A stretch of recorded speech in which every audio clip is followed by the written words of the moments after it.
La mansión maldita de Adolfo de la Huerta. La rebelión que lo destruyó.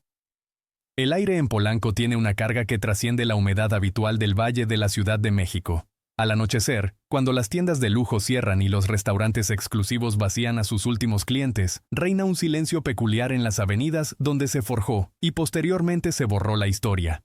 Hoy, edificios modernos se alzan donde antes se ocultaban secretos tras muros ornamentados. El vidrio y el acero han reemplazado a la piedra y el adobe. Sin embargo, el recuerdo persiste, no como una obsesión sobrenatural, sino como una eliminación institucional tan completa, tan deliberada, que se convierte en una presencia en sí misma. Esta es la historia de una mansión que ya no existe, de un hombre cuya verdad fue enterrada antes de morir, y de una rebelión que lo destruiría con mucha más eficacia que cualquier campaña militar. Permítanme remontarme al 1 de diciembre de 1952. La Ciudad de México vive la ceremonia de transferencia del poder presidencial. Adolfo López Mateos se presenta ante la nación reunida, presta juramento y se convierte en presidente de los Estados Unidos mexicanos a los 49 años. Las fotografías capturan un rostro apuesto, una voz elocuente y un porte distinguido. La prensa lo llama el presidente galán. Las mujeres suspiran a su paso. Los hombres admiran su refinado porte. Los observadores internacionales destacan su fluidez en inglés, su educación cosmopolita, su representación de un nuevo México, moderno, profesional, alejado del caudillismo militar que había dominado la nación durante décadas. Pero bajo los trajes europeos importados, bajo la retórica revolucionaria pronunciada con firmeza inquebrantable desde el Palacio Nacional, existe una sombra permanente. Un secreto que lo persiguió desde antes de su nacimiento, un documento que podría haber destruido su carrera política, incluso antes de que comenzara. La historia oficial presenta una narrativa sencilla. Adolfo López Mateos nació el 26 de mayo de 1910 en Atizapán de Zaragoza, Estado de México. Su padre fue el doctor Mariano Gerardo López Sánchez. Su madre fue Elena Mateo y Vega, maestra de prestigio.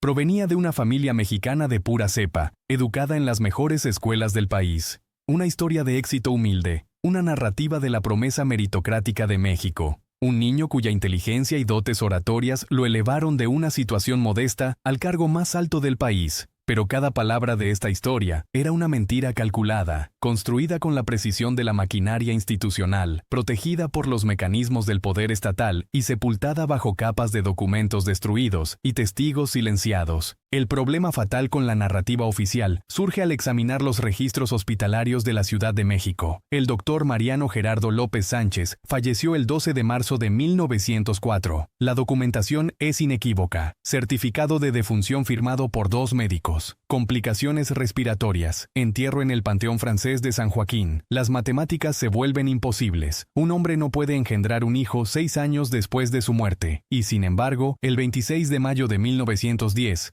o posiblemente 1909, la fecha misma se vuelve controvertida, nació un niño. La historia oficial se desmorona ante el más simple análisis factual. La imposibilidad es matemáticamente absoluta. Elena Mateo y Vega era una bella mujer de ojos verdes y temperamento artístico. Escribía poesía, impartió clases a hijos de familias respetables. Entre 1904 y 1909, al margen de la viudez y la respetabilidad, en los espacios entre la propiedad pública y el anhelo privado, conoció a un hombre llamado Gonzalo de Murga, español de nacimiento, empresario de profesión, casado por conveniencia con otra mujer. Sus encuentros fueron discretos, su correspondencia fue destruida, pero las huellas siempre quedan, siempre quedan. La historia deja huellas incluso cuando intentamos borrarlas. El 26 de mayo de 1909, no 1910, como afirmaría posteriormente la versión oficial, Elena Mateos dio a luz en un lugar indeterminado entre la Ciudad de México y Patsicía, Guatemala. Las circunstancias exactas permanecen envueltas en la particular oscuridad que solo el dinero y el poder institucional pueden comprar. El lugar en sí, Guatemala, no fue casualidad, fue deliberado, fue elegido. Pero existe documentación. En los archivos, cuidadosamente preservada por accidente o por deliberación, se conserva un acta de nacimiento guatemalteca. Dice: Carlos Adolfo López Mateos, lugar de nacimiento, Patsicía, departamento de Chimaltenango, Guatemala. Fecha: 10 de septiembre de 1909. Atribución de paternidad: hijo natural de Elena Mateos Vega. En el lenguaje burocrático de principios del siglo XX, la palabra natural tenía un significado único e ineludible. Significaba bastardo, significaba un niño nacido fuera del matrimonio reconocido, significaba un niño cuyo padre no era reconocido por la ley, significaba ilegitimidad, y significaba algo mucho más trascendental en el contexto del derecho constitucional mexicano. El artículo 82, fracción 1 de la Constitución mexicana era absoluto e inequívoco.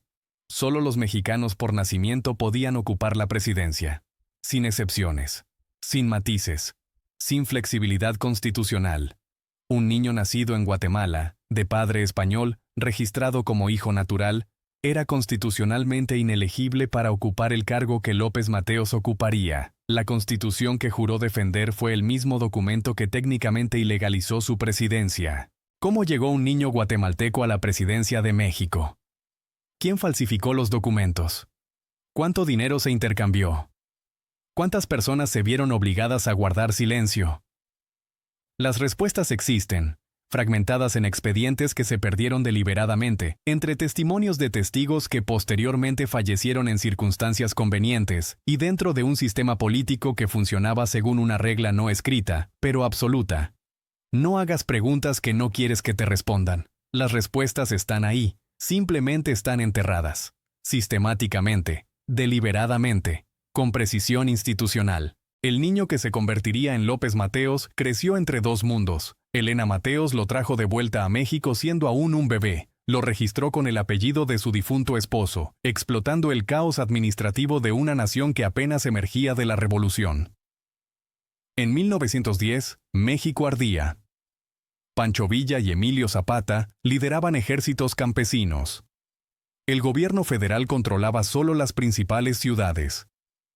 Nadie verificaba los certificados de nacimiento cuando las balas silbaban en las calles. Nadie hacía preguntas cuando una viuda llegaba con un niño. Adolfo creció en Atizapán de Zaragoza, un pequeño pueblo del Estado de México, pero la pobreza tocó su vida temprano. A los 5 años, su madre le consiguió una beca para el colegio francés en la Ciudad de México. El niño era brillante, memorizaba discursos completos después de escucharlos una vez. Leyó a Víctor Hugo en francés original a los 12 años. Su voz, incluso en la adolescencia, poseía una calidad magnética que hacía que la gente lo escuchara. La educación secundaria llegó con sacrificio. Trabajaba como auxiliar de biblioteca en Toluca, dormía en una habitación de 3 por 3 metros compartida con otros 2 estudiantes. Comía tortillas con sal en los días difíciles y frijoles en los mejores. Pero nunca se quejó. Aprendió desde muy joven que la supervivencia requería un silencio estratégico. En el Instituto Científico y Literario del Estado de México, institución que luego se convertiría en la Universidad Autónoma del Estado de México, López Mateos encontró su verdadero don, la oratoria. No solo hablaba bien, seducía al público, lo convencía, transformaba las palabras en instrumentos quirúrgicos de precisión. A los 18 años podía conmover a todo un auditorio con un discurso sobre la patria. A los 20 podía sacar a esa misma gente a las calles exigiendo un cambio de gobierno. El año 1929 marcó su bautismo en el activismo político. José Vasconcelos, el brillante intelectual que había servido como secretario de Educación bajo el presidente Obregón, decidió desafiar al partido oficial en las elecciones presidenciales. Fue una locura. Todos sabían que era una locura. El Partido Nacional Revolucionario, precursor del PRI, no perdió las elecciones. No porque el pueblo mexicano no votara por otros candidatos. Simplemente porque los votos se contaron como el partido decidió que debían contarse. López Mateos, con solo 19 años, se unió a la campaña vasconcelista. Viajó a pueblos de provincia pronunciando encendidos discursos contra la imposición, contra el fraude, contra la corrupción sistémica. En San Luis Potosí, un hombre fuerte del partido local llamado Gonzalo N. Santos, un cacique cuyo poder provenía del control de las redes clientelares, se enfrentó a López Mateos. El encuentro fue brutal. Santos lo golpeó severamente, le rompió la nariz, le fracturó 2 costillas, lo dejó sangrando en el suelo. Vasconcelos escribiría más tarde con retórica poética sobre la valentía del joven, comparando su cabeza vendada con la noble cabeza de la juventud que simboliza a toda la nación. La realidad era más simple. López Mateos había aprendido una lección fundamental sobre México. Los idealistas acaban derrotados, los pragmáticos acaban en el poder. Cuando Vasconcelos perdió inevitablemente las elecciones en un fraude tan evidente que incluso los observadores extranjeros se escandalizaron, López Mateos tomó una decisión reveladora. No persistió en el idealismo. Se exilió brevemente a Guatemala, concretamente a Patsicía, el lugar exacto donde, 20 años antes, había nacido un bebé en circunstancias que era mejor olvidar. ¿Coincidencia? ¿Nostalgia? ¿Un hombre que visitaba el fantasma de su verdadero origen? La explicación nunca se aclaró. Regresó meses después con una perspectiva diferente. La indignación juvenil se había evaporado. En su lugar, frío cálculo. Se matriculó en la Facultad de Jurisprudencia de la Universidad Nacional. Estudió Derecho, sí, pero más importante aún, estudió el poder, cómo obtenerlo, cómo mantenerlo, cómo protegerlo. Su tesis de grado se tituló Delitos contra la Economía Nacional. 400 páginas que examinaban la corrupción, la malversación de fondos públicos y el enriquecimiento ilícito. La ironía se apreciaría décadas después, cuando el propio López Mateos se convirtió en el maestro de esos mismos delitos. En 1934, con tan solo 24 años, consiguió su primer puesto político real, secretario del presidente del Partido Nacional Revolucionario, Carlos Riva Palacio. Desde esta posición estratégica, presenció cómo funcionaba realmente el sistema, no desde fuera gritando consignas, desde dentro firmando documentos que nunca se hacían públicos, vio cómo se compraban lealtades, cómo se eliminaban obstáculos, cómo se perdían registros cuando convenía. Vio cómo el sistema protegía a los suyos y destruía a quienes lo desafiaban. En 1941, López Mateos conoció a Isidro Fabela. Este encuentro lo cambió todo. Fabela era gobernador del Estado de México, un brillante abogado y un diplomático experimentado. También fue el artífice del Grupo Atlacomulco, una red política que controlaría el Estado de México durante décadas. Fabela reconoció en López Mateos algo que todo mentor busca: ambición sin restricciones morales que la limiten. Se convirtió en su mentor. Le enseñó las reglas no escritas. La regla más importante. En la política mexicana, todos tienen secretos. El poder no reside en la transparencia. El poder reside en saber qué secretos ocultan los demás. López Mateos ascendió en la escala política con precisión mecánica. Senador suplente en 1946. Senador titular cuando Fabela fue nombrado representante de México ante la Corte Internacional de La Haya. Secretario del Trabajo durante la presidencia de Adolfo Ruiz Cortines en 1952. Su residencia en la Ciudad de México creció en esplendor en perfecta sincronía con su ascenso político. De un modesto departamento en la colonia Roma a una casa de 2 pisos en Polanco, luego a una mansión. Los muebles eran importados, alfombras persas cubrían pisos de mármol. El garaje albergaba 3 automóviles, incluyendo un Cadillac negro con interiores de cuero, que costó el equivalente a 2 millones de pesos actuales. Para un hombre que ganaba un salario de gobierno, tal riqueza era inexplicable. Nadie preguntaba. Esa era otra regla del sistema. La corrupción se toleraba siempre que se fuera discreto y útil. En 1957, el presidente Ruiz Cortines designó a López Mateos como candidato presidencial del PRI. No hubo elecciones internas. No hubo debate. El presidente en funciones señaló con el dedo. El partido obedeció. La oposición presentó candidatos que sabía que perderían. Era teatro. Un teatro político perfectamente coreografiado. Pero había un problema. Un problema que López Mateos creía haber enterrado décadas atrás. En archivos polvorientos entre México y Guatemala. El 10 de agosto de 1946, un hombre llamado Adolfo Manero entró en la oficina de la Cámara de Senadores con una caja de cartón. Manero había sido candidato a senador por el Estado de México. Había perdido, como perdieron todos los opositores al PRI, pero a diferencia de la mayoría, se negó a aceptar el resultado en silencio. Dentro de esa caja yacían documentos que, de ser auténticos, destruirían la carrera de Adolfo López Mateos antes de que realmente comenzara. Copias de un acta de nacimiento guatemalteca. Declaraciones juradas de testigos, cartas, fotografías, todas las pruebas apuntaban a una conclusión devastadora. López Mateos no era mexicano de nacimiento, era guatemalteco. Manero distribuyó copias a la Procuraduría General de la República, envió duplicados a periódicos de la oposición, presentó denuncias formales ante las autoridades electorales. El acta de nacimiento que exhibió era explícita. Carlos Adolfo López Mateos, nacido en Patzicía, departamento de Chimaltenango, Guatemala, el 10 de septiembre de 1909, hijo natural de Elena Mateos Vega. Documentación de apoyo. Declaraciones de personas que afirmaban haber conocido a Elena Mateos en Guatemala, un médico guatemalteco que afirmaba haber asistido al parto, registro de hotel que mostraba la estancia de Elena Mateos en Patzicía de julio a octubre de 1909, testigos que recordaban a la mujer mexicana que llevaba un bebé al cruzar la frontera de regreso a México.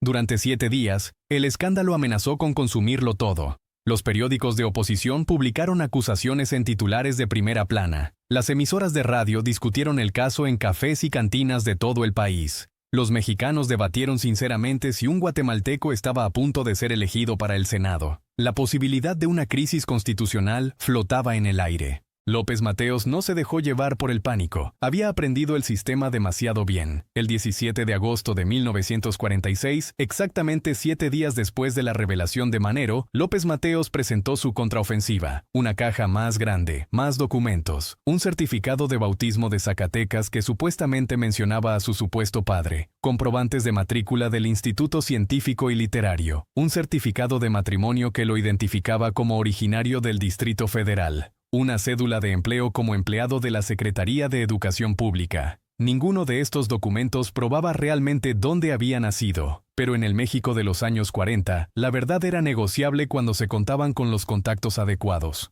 La maquinaria del sistema trabajaría a su favor. Lo que siguió no fue una investigación, fue una supresión institucional. Adolfo Manero, el hombre que inició la exposición, se retractó repentinamente de sus acusaciones. Declaró públicamente que había sido mal informado. Los testigos que presentó López Mateos comenzaron a retractarse. Uno murió en un accidente de tránsito 3 meses después. Otro desapareció literalmente. Se desvaneció. Sin rastro. Nunca más se lo volvió a ver. El médico guatemalteco que supuestamente atendió el parto de Elena Mateos envió una carta negando haberla conocido. La carta en sí estaba escrita en un español peculiar, con construcciones gramaticales que ningún médico educado emplearía. Se leía como si alguien más la hubiera escrito y él simplemente la hubiera firmado, o como si la hubiera firmado bajo coacción. Los documentos originales que Manero había presentado desaparecieron de los archivos de la Procuraduría. Cuando los investigadores intentaron localizarlos décadas después, encontraron carpetas vacías, números improvisados que no conducían a ninguna parte. El acta de nacimiento guatemalteca nunca fue verificada oficialmente. Nunca fue desacreditada oficialmente. Simplemente se evaporó. Los periódicos que habían publicado las acusaciones recibieron visitas de las autoridades fiscales, se enfrentaron a auditorías sorpresivas y tuvieron problemas con los permisos. Todos entendieron el mensaje. El escándalo, que había dominado el debate público, se borró en 3 meses como si nunca hubiera existido. López Mateos continuó su carrera como si nada hubiera pasado. Senador. Secretario del Trabajo. Candidato presidencial. Cada paso era una apuesta a que el secreto permanecería enterrado. Cada ascenso era observado por la sombra de agosto de 1946. La rebelión que finalmente lo destruiría aún no era visible, pero cobraba fuerza en los espacios entre documentos, en el testimonio de testigos, en el peso de la verdad histórica que ninguna maquinaria burocrática podía destruir por completo. El 1 de diciembre de 1952, López Mateos asumió la presidencia. 12 años habían transcurrido desde el escándalo. La cuestión de su legitimidad seguía sin respuesta.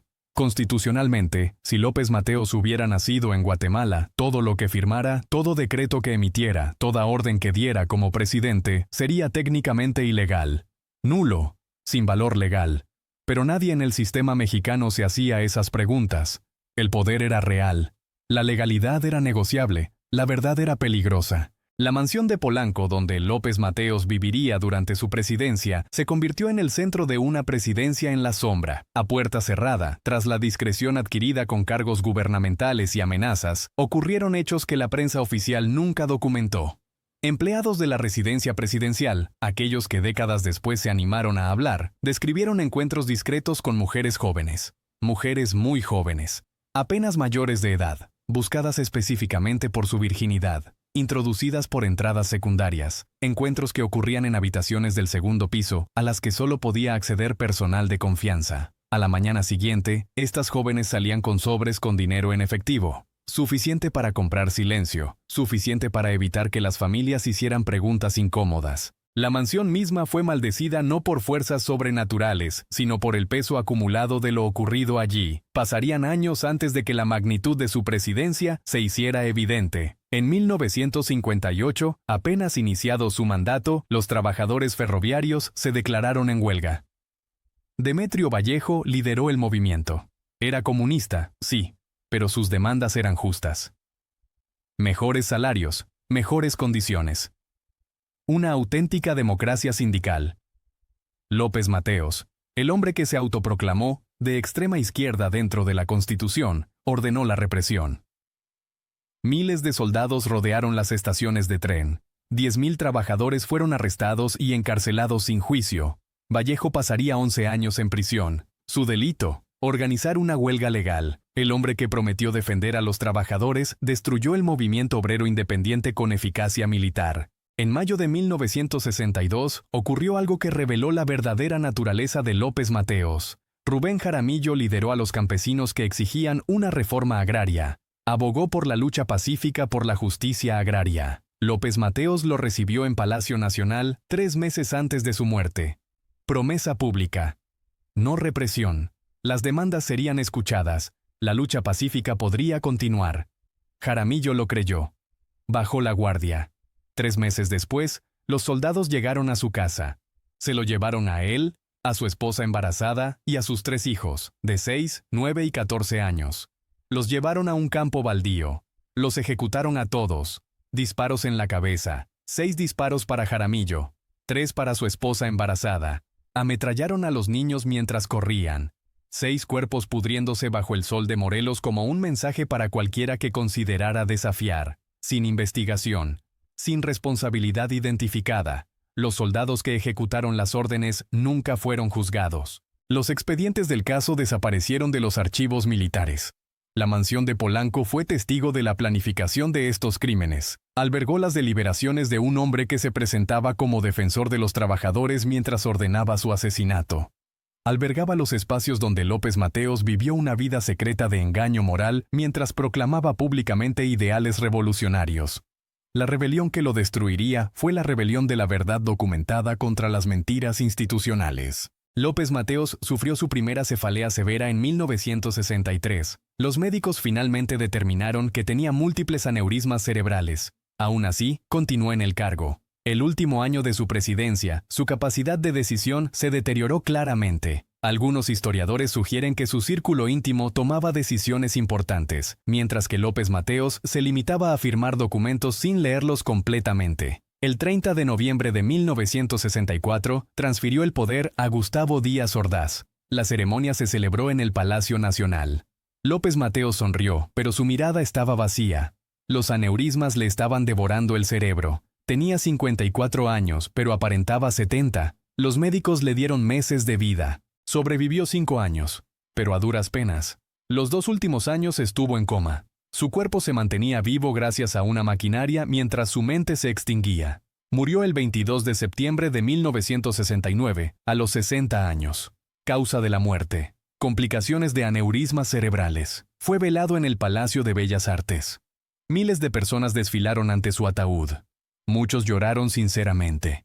López Mateos había sido carismático. Había sido el presidente galán.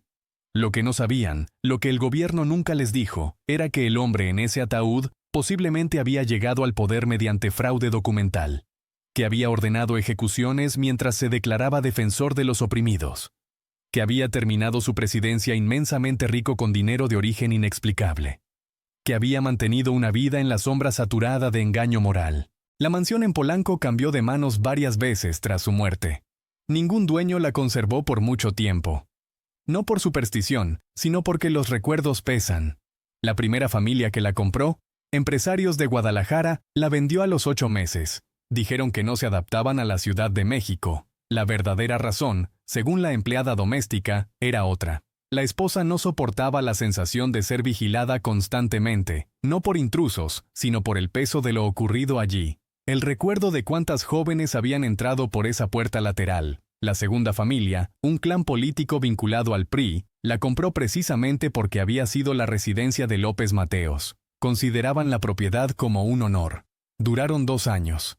Su hijo adolescente denunció llamadas telefónicas anónimas a las 2 de la mañana. Voces. Sabemos lo que hizo López Mateos allí. Sabemos lo que están haciendo. Vendieron con pérdidas considerables. En 1996, la mansión finalmente se convirtió en oficinas comerciales, despersonalizada, neutral, el pasado cubierto de pintura blanca y luz fluorescente. Los empleados de las compañías de seguros ahora procesan pólizas en salas que antaño albergaban secretos presidenciales. No saben nada. Trabajan en la ignorancia. El edificio recuerda lo que ellos no pueden saber. El sótano permanece prácticamente sin uso. Los trabajadores lo evitan. No por la prohibición, sino por la memoria institucional transmitida de que allí se guardaban documentos que era mejor mantener en secreto. Contratos, fotografías, pruebas.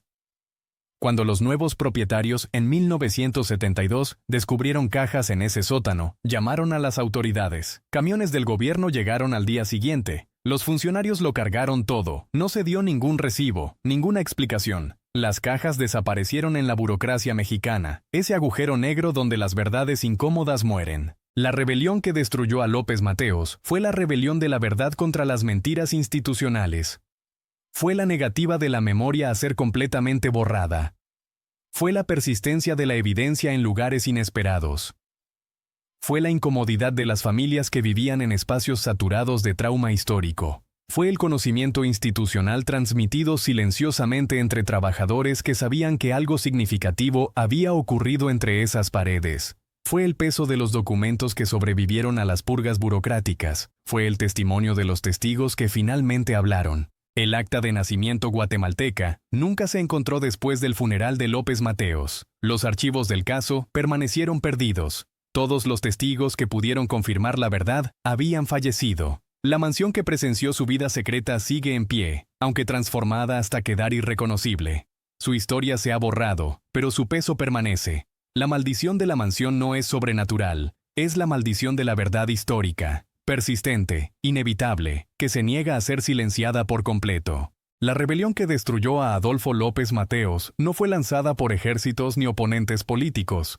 Fue lanzada por el pasado mismo, por la documentación que sobrevivió, por testigos que finalmente encontraron coraje, por la tendencia de la verdad a emerger de lugares inesperados, por la memoria institucional que rechaza la amnesia, por muros que recuerdan lo que los burócratas desean que se olvide, por el peso de la realidad histórica que ninguna supresión institucional puede suprimir por completo. Este es el verdadero legado de la mansión maldita de Polanco, no como una apariciones sobrenaturales, sino como la rebelión de la verdad histórica contra el silencio del poder institucional. La mansión se alza hoy como espacio de oficinas comerciales, común, mundano, pero quienes conocen su historia comprenden que algunos edificios cargan con más fuerza la memoria que otros, que algunos espacios, por muy bien renovados que estén, conservan el peso de lo que allí ocurrió. Que la rebelión de la verdad es paciente, persistente y en última instancia, imparable.